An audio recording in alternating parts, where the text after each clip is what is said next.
Good afternoon, Patriots. This is Praying Medic, and this is my QAnon broadcast for Friday, April 17th. Welcome to the broadcast. Those of you who are following along at home doing your own decodes, you can find Q's posts on a number of different websites, including qmap.pub, qanon.pub. If you have an Android device and you would like to get notifications when Q is posting, there are two options. QMap and Q Alerts are available in the Play Store. If you have an iPhone, you can get the Get Pushed app and then look for the Q Alerts update. My theme for this broadcast is, they're not after me, they're after you. And real quick, for those of you who are new to Q, if you're looking for some information on how to get caught up to the major themes that Q posts on, I have a book called Calm Before the Storm. It is the first book in a series that I'm writing that will cover the entirety of Q's operation from start to finish. Got a lot of good feedback from people on it. I sent it to relatives and friends, and people seem to really like it. It does have a glossary in the back that has a lot of the terms, abbreviations, acronyms, agencies that you may not be familiar with.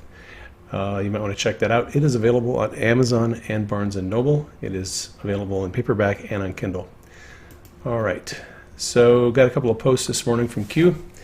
Yesterday, Q posted this message with a link to a video. I got messages from people who were less than impressed with this message. I thought it was a good message myself. I think healing in general is underappreciated by society, irrespective of the video that was with it. Some people like it, some people didn't seem to care for it too much. The message, however, was clear your mind, heal Q. And one of my Twitter friends last night sent me this message, clear your mind, CHQ. He put in here CHQ, maybe that's a decode. Well, Q confirmed this morning that CHQ is a decode that he was looking at. Now, I'm not exactly sure what CHQ means. Maybe we'll find out that it has some relevant information in the future. I just thought of something. Q has posted previously about Chongqing, China, and that's spelled CHONQUING. I'm not sure if that is related. However, if you take the letters CHQ and switch them around, HCQ is the abbreviation for hydroxychloroquine. So maybe that's where Q is going with this. I'm not sure. I guess we'll find out. So Lotus Oak 2 posted an interview with Dr. Stephen Smith, who reported on his use of hydroxychloroquine and azithromycin to treat COVID-19. And I'll let you listen to this video. This is extremely important news that we're breaking tonight on the Ingram angle. Dr. Smith, one of the most preeminent infectious disease specialists in the United States. His father was a legend. But Dr. Smith, you pointed out that not a single patient of yours, COVID patient, that has been on the hydroxy regimen has had to be intubated. For people who don't know what intubated means, please explain quickly.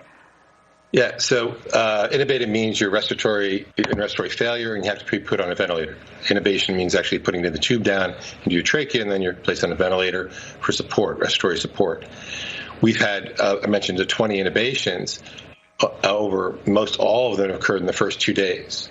More importantly, no person has received 5 days or more of the hydroxychloroquine and zithro combination has been intubated. The chance of that occurring by chance, according to my sons Leon and Hunter, who did some stats for me, are 0.000 something.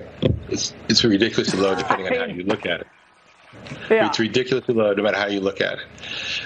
We worry about selection bias in this situation, but I cannot think of a reason why, if all else is equal, why people that have received 5 days or more, or even 4 days or more, this hydroxychloroquine azithro regimen wouldn't get intubated. In other words, if the regimen didn't work, why would it just be the people that didn't get nearly complete the regimen? Most of the people were in the first 2 days. Right, Dr. Smith, we're going to have you. We're going to have you back. Yeah, it's a game changer, correct? It's a game changer. Absolute game changer. I think these data go to really support the French data. Now you actually have an intra-cohort comparison saying that this regimen works. And I'll get some real statisticians besides my sons to look at that. Dr. Smith, thank you for all the work. You and I and our medicine cabinet of folks and all your colleagues, thank you. Laura, I think this is the beginning of the end of the pandemic. I'm very serious. Oh, wow. This is unbelievable. Well, Dr. Smith, all the naysayers and the people dismissing this. Q posted a link to that video and said that story is worth tracking. All right. Q posted a screen cap of a tweet by the president, and I'm just going to read it. Hydroxychloroquine and azithromycin taken together have a real chance to be one of the biggest game changers in the history of medicine. The FDA has moved mountains. Thank you. Hopefully they will both. H works better with A. Hydroxychloroquine works better with azithromycin. International Journal of Antimicrobial Agents. So that's a quote there. All right. And people are wondering, okay, well, why is this relevant? Well, here's one reason why it might be relevant. Q posted that message at my time, West Coast, 9:25. But on the East Coast, that would be 12:25. And the president happens to have tweeted about the Biden-Obama administration, their disaster in handling the H1N1 outbreak. All right. The timestamp of the president's tweet was 12:25. And the timestamp of Q's post was 12:25. Actually, 12:25:08 for Q and 12:25 and 30 seconds for the president. So Q posted 22 seconds before the president tweeted. And I think that might be why it's relevant. If you'd like to compare timestamps of Q's posts and the president's tweets, you can find the president's tweets, the Twitter timestamps, which is accurate to the second on TrumpTwitterArchive.com. I go there sometimes when I want to check out, looking for zero deltas and things like that. If you're not sure why a zero delta is relevant, consider the fact that Q only posts on average about 5 times a day. Now, try posting a message on social media 22 seconds before the president tweets, and you only have 5 chances a day. You're going to have a lot of difficulty posting within a minute of the president tweeting, but before he tweets, because you're not going to know when his next tweet is going to be. From a mathematical standpoint, it's very difficult to do unless the president and Q are coordinating their posts. Q posted this meme. In reality, they're not after me, they're after you. I'm just in the way. Although the world's elites express a lot of hatred toward the president, it's only because he's the most visible and the most accessible target for them. They're really after us. They really hate and despise us. He takes the brunt of their hatred for us. Q posted a link to another Where We Go One, We Go All video and said, together we win, where we go one, we go all, Q. And I'll let you listen to this video. Los Angeles, California. Where we go one, we go all.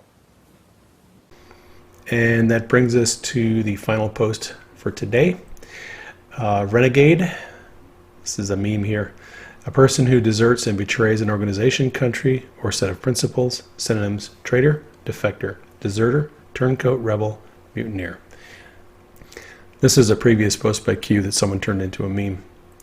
Barack Obama's Secret Service code name was Renegade. That gets us caught up to Q for the day. Please keep me and Denise in prayer. Keep the president in prayer. Keep Q and the team in prayer. Love you all. Take care. I will catch you on the next broadcast.